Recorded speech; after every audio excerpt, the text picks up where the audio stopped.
Precisamente nos acompaña a esta hora Francisco Rivas, es el director general del Observatorio Nacional Ciudadano de Seguridad, Justicia y Legalidad. Está en pantalla, nos acompaña a esta hora desde México. Buen día y bienvenido, por supuesto, a NTN 24. Un gusto saludarlos, estar con ustedes. Muy buenos días. Buenos días. ¿Aumenta o no la violencia en México? ¿Qué dice usted, que hace parte de esta organización que hizo el estudio, además? A ver, la violencia aumenta indudablemente, no solo hay que medirla no solo a través del número de homicidios, de víctimas de homicidio, sino de hechos delictivos que deben preocupar. Por ejemplo, en lo que va de esta administración llevamos más de 60,000 personas desaparecidas, lo que significa más del doble de las que teníamos respecto al inicio de esta administración. Es decir, hoy en México hay 100,000 personas desaparecidas desde 1964 hasta la fecha, y el 60% de estos homicidios ocurrieron en los 3 años de este gobierno.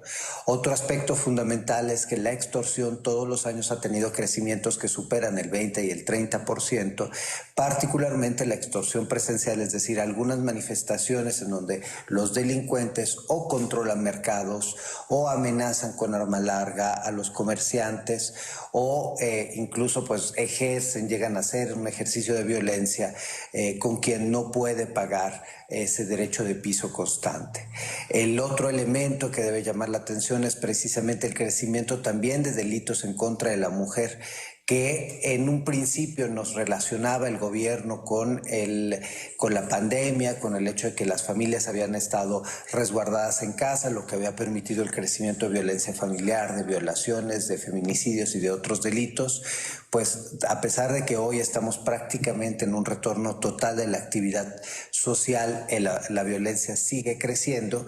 Y en el caso específico, en México se han reportado bajas muy significativas en secuestro, pero eso es debido a una trampa que están haciendo en los registros, dado que por un lado están registrando una disminución en los secuestros, pero por otro lado registraron un aumento en las privaciones ilegales de la libertad de las personas, que es un secuestro, que la ley define como un secuestro, pero las están registrando bajo otro rubro y ese ha tenido un incremento importante.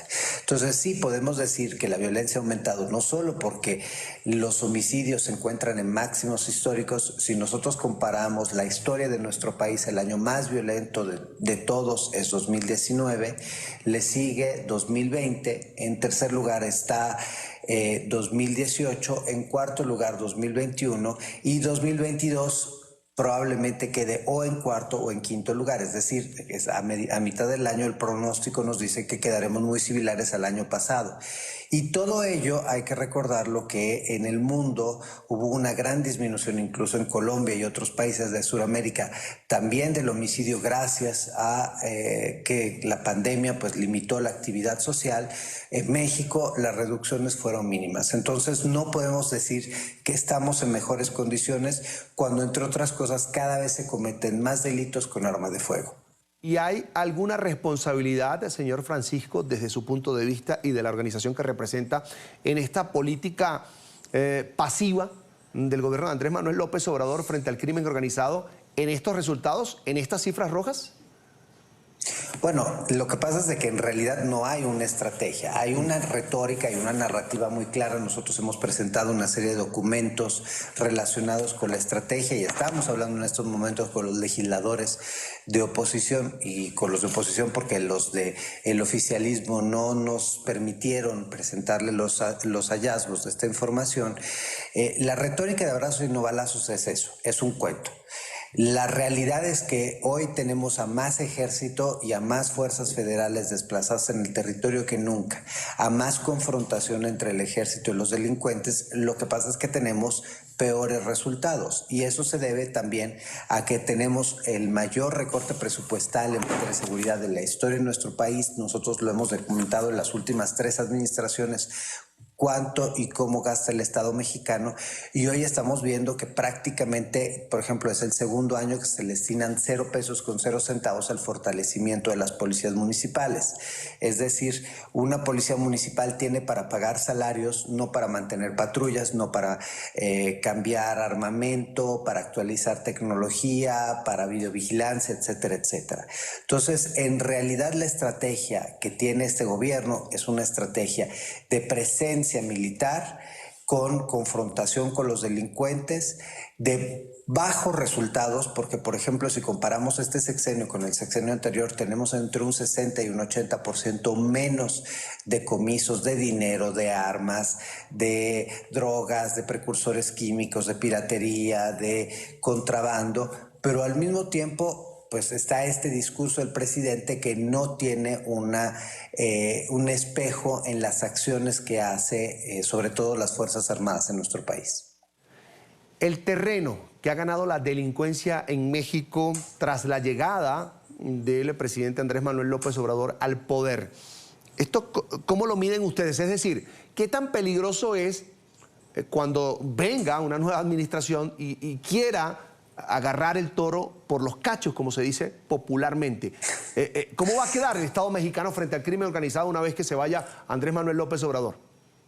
Acabas de hacer una pregunta importantísima. ¿Por qué? Porque efectivamente cuando tratamos de medir cuánto espacio se ha llevado la delincuencia, podemos medirlo en términos territoriales. Por ejemplo, tenemos 500 municipios en el país, en un país de 2.500 municipios, en donde hay evidencia que el mercado comercial está controlado por la delincuencia organizada, ya sea porque, insisto, o a los productores los tienen inhibidos en términos de lo que pueden o no pueden vender, a los comerciantes, a los transportistas, o en otras ocasiones a la misma autoridad. Hemos tenido 2 elecciones muy importantes en 2021 y 2022. Las más importantes de la historia de nuestro país fueron en 2021 por el número de cargos en contienda.